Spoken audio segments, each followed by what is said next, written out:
Okay, Ms. Dr. Amer, thank you for taking the time to answer a few questions on the organization of Memorial, specifically Memorial International and Memorial Human Rights Center in Russia, especially Thank you. of the current invasion of Ukraine by Russia.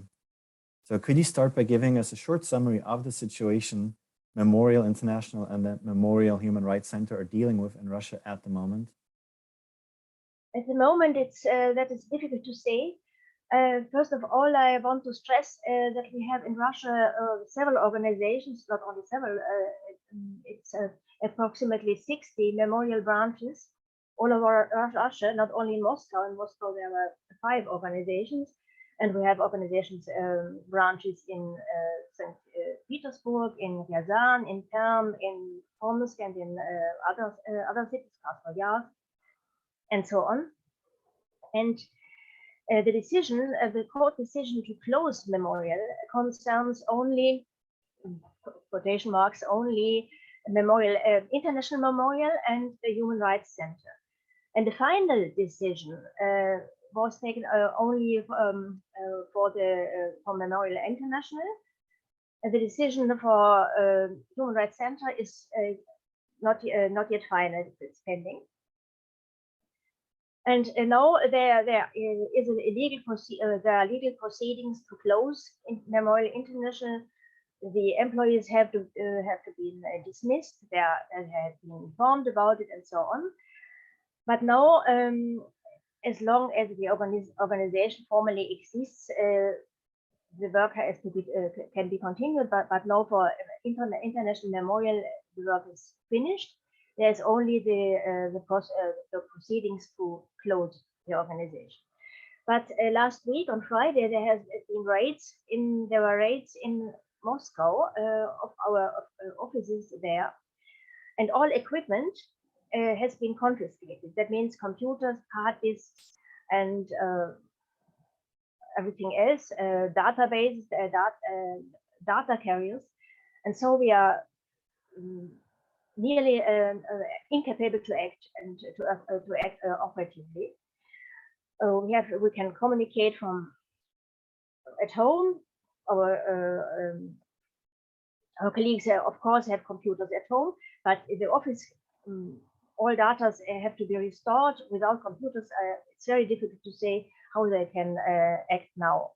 But the other organizations in the country, and principally, can continue to work, and we supposed that we could continue even in the future after the closure of International Memorial, because we have another umbrella organization in Russia, that's Memorial Russia, and this organization is not forbidden. It's even not registered as foreign agent, because this organization hasn't acted very much, and that it was not very active. And it doesn't have money from abroad, and that's why it could not be registered as foreign agent. And we thought, or we planned to continue our work in this as Memorial Russia, but that is not an international organization. But now we have to see what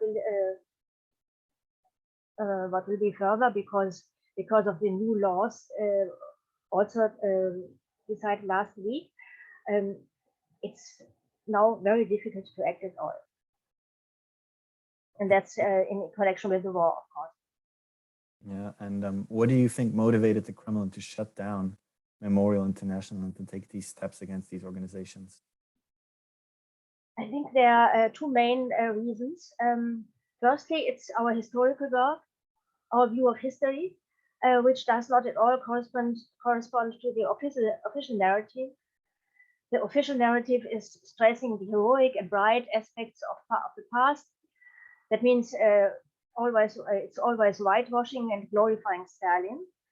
His crimes are not completely denied, but in public view, Stalin is being glorified. And secondly, of course, our human rights work. It's clearly not appreciated. Since 2009, our Human Rights Center has a list of political prisoners, prisoners of conscience, and that is to be found on our website and nearly daily completed. And that's why the Human Rights Center is claimed to support extremism and terrorism and so on. And that was the reason for the lawsuit against the Human Rights Center, one of the reasons. And officially, the reason was, it was said that Memorial International and Human Rights Center are not, are not, it was because of the law of foreign agents. And we were not, it was said that our organizations don't mark the publications as the law according to the law of foreign agents. I see.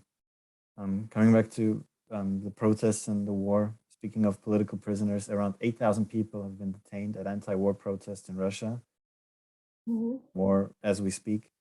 How long do you think can and will protesters take to the streets, and what consequences do they have to expect for doing so? That's hard to say. The reaction of police is extremely aggressive. The protesters are treated very brutally and beaten and so on. And if it's the first public action, first meeting, then they have to face fines or arrests for up to 2 weeks. And if the person repeats such actions, meeting or maybe alone or with others, they have to face arrest for a month, 30 days, and finally they can be sentenced to up to 15 years of detention. And that's not very, one can understand that many people prefer to leave the country and to act from abroad, because I think that they can perhaps do more from abroad than from prison. And they are not all persons like Navalny, who is known all over the world, and a single person whom nobody knows in prison for 15 years without any possibility to act publicly, to do anything. That maybe you can understand that it's maybe more reasonable to leave the country. One can understand it. And the new law adopted in connection with the war, that means that to say that there's a war and in the whole of Ukraine, it's forbidden. You have to say it's a military operation, and of losses in Russian army, you don't have to speak. You don't have to speak about civilian casualties in Ukraine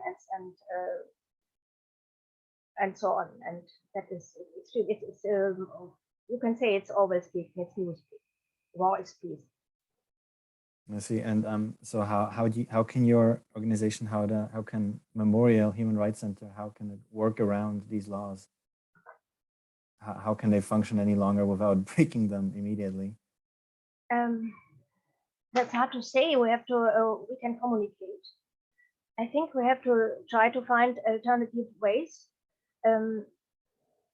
with Telegram channels and so on to help persons who are concerned by these laws. This work is to be continued. It's not only Memorial. There are other organizations also who act in this way and who support persons who are politically prosecuted, who are arrested. There are many advocates who support them, and the communication does still work by Telegram channels, by proton mail and so on. There are possibilities to communicate. It's hard to say what will be if there are restrictions, further restrictions with internet. I hope it will not be, but you never know. And one has to, it depends. I think it depends on the reaction of the other of Europe and of America also, and of course of the war. I see. Thank you so much for this insight on issues of Memorial and what they're dealing with. Thank you very much for your interest.